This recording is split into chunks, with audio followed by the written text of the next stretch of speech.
Supposons que l'on approche un aimant d'un monceau d'objets en or, en argent, en fer, en cuivre et de précieuses pierres comme les diamants et les rubis.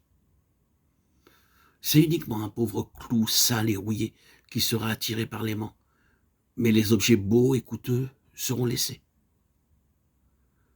De la même manière, Christ attire les pauvres pécheurs perdus et souillés qui se sont repentis. Mais les personnes orgueilleuses et nanties de ce monde ne seront pas attirées vers lui.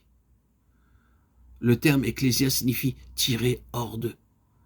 Il se réfère à ceux qui ont été tirés hors du monde par Christ. Ils peuvent être illettrés et n'avoir aucune des qualifications prisées par le monde. Mais cependant, aux yeux de Dieu, ils sont devenus très précieux. C'est de telles personnes que le Seigneur dit « Je vous ai choisis hors du monde ». Jean 15, 19.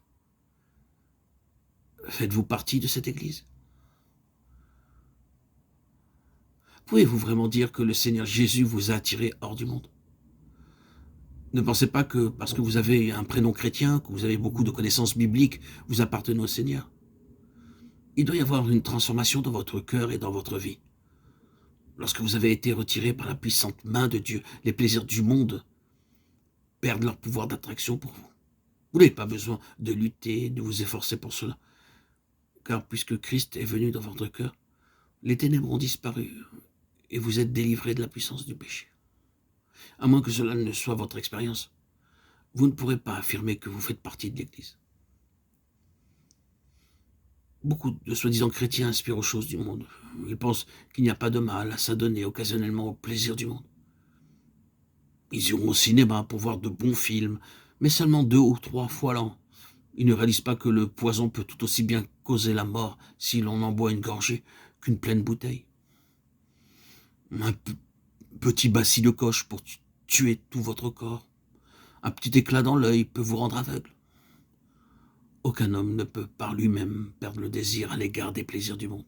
C'est seulement quand le Seigneur Jésus-Christ entre dans son cœur qu'il peut en être délivré. Il est celui qui peut nous libérer de nos liens. Sa puissante main peut nous affranchir de tous les attraits mondains ainsi que du diable. D'autre part, ceux qui essaient par leur effort d'y échapper seront bientôt asservis de nouveau. Après avoir entendu un message édifiant, un fumeur pourra déclarer « Je renonce au tabac ». Alors, avec de grands efforts, il reste ferme à l'égard de sa décision pendant 3 ou 4 jours. Mais après cela, son estomac commence à plaider avec lui. « Cher maître, je veux de la fumée. La bonne nourriture, le lait et les sucreries ne me satisfont pas. Je dois voir de la fumée. Je languis après la fumée. S'il te plaît, donne-moi de la fumée. Je mourrai sans fumée. » À la fin, il la lui donnera et retombera dans sa vieille habitude aussi profondément qu'autrefois. Ce n'est que par la puissance du Seigneur Jésus-Christ agissant en nous que nous pouvons être délivrés de nos péchés.